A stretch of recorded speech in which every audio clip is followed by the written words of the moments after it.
since the lecture is about Vijay Tendulkar sir and you're associated with his plays from way back, so what is it about his writing that continues to resonate with the audience still today?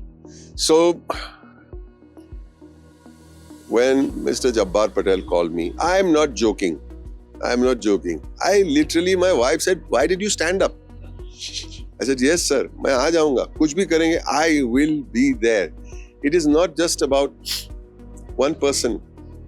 It's about a generation of people that impacted a generation of youngsters and oldsters like me. All right, if there's a word, which include Mr. Jabbar Patel, Mr. Vijay Tendulkar, and of course, the man, Mr. Shyam Benegal. And it is these people, and also not to forget Mr. Boman Irani. These are the people that have impacted my life. When you speak of Mr. Jabbar Patel, you think of theatre in the most glorious form. Not just, it becomes like folklore. What are we talking about? We are talking about a play and plays that people refer to even today with love, affection, and a history that has been stamped forevermore.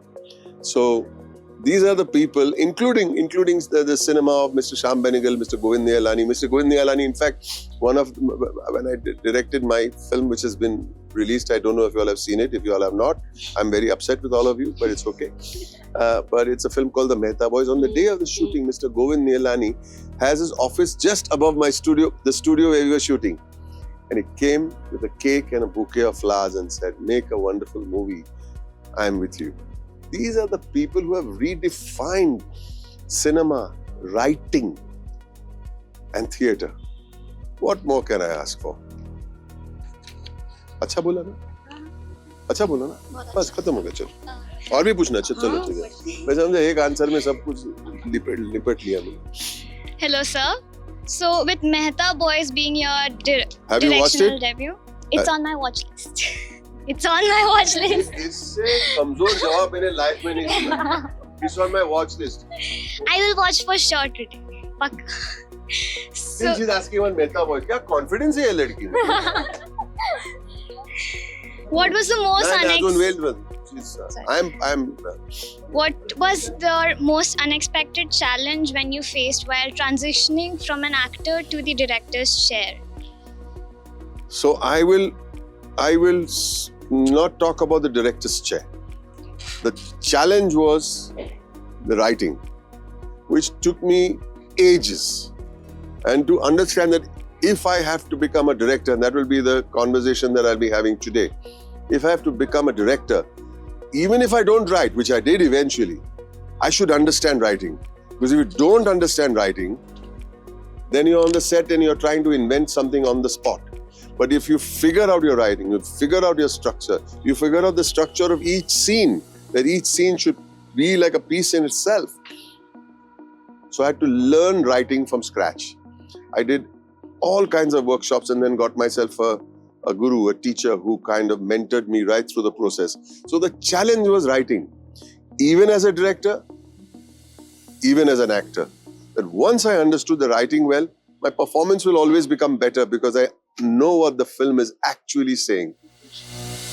My another question is from playing iconic characters like Dr. Astani to being the Professor Virus, now stepping into the director's chair. So if there was a film that would be made on your life, so what would be its title and what would be the one most important perspective that you want to I would call the film Don't Waste Your Time. But you make films about people on their lives when they are old. I'm just 65 years old. I'm not that old.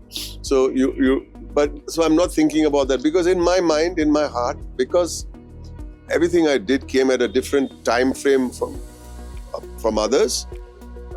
Whether I became a photographer at 35 or an actor in commercial cinema or a theatre artist at 36, a movie actor at 44, and then a director and a writer at 65. So I've taken I still have a lot of work to do. Thinking about a biopic, I think A, that's very arrogant of me.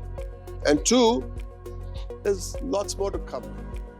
My question is that as you are attending many film festival, what is the most secret element you saw in this film festival? Look, I've just arrived, Okay. so it's very difficult for me to comment on what's going on. All I can say is there's great pride, there is great excitement and participation, and most importantly, I'm a great admirer of Mr. Jabbar Patel, and I expect that this festival will have a culture and a history like no other festival that I've visited. So also there is somebody going to make the Vijay Tendulkar memorial speech. What's his name? Naam besarlo. Now kai tanza. Boman Irani. So so I'm very excited to deliver that talk. So for me, one of the best things that a film festival does is you see films from all over the world. It's the Pune International Film Festival. So we're going to see films from a lot of other countries in many different languages. But for me, it is the takeaways for people who are interested in cinema. What do they take away? It is the side shows that we are talking about. That people can impart their knowledge, their experiences, and those are the things that probably might enthuse or spawn a generation of new filmmakers, actors, writers, directors. So it's not just the films, it's what's happening by the talks, by the workshops and things like that, that I feel that this festival makes is the most heartening thing for me, to see youngsters attending those things. So it's your first time to attending the PIF. So we all are excited or to listen you, to watch you. So how you exactly feel? Just in a word, one word. Frightened. Look, you all are putting pressure on me. How you feel? I am excited. I feel. Pehle to, I didn't say it in the earlier conversation. First of all, when I was a kid and a young man, and we saw Gashiram Kotwal, and these legends are involved with it, I think it's a great honor and a privilege to be delivering this talk. Firstly, it's an honor, it's a privilege. Matlab, main is cheez ke layak hu. For me, it is something to go and tell my children and grandchildren that, this is the title, the name of the lecture, and I am delivering it, and I will deliver it humbly. That's all I can say. Thank you. Okay, thank you, sir.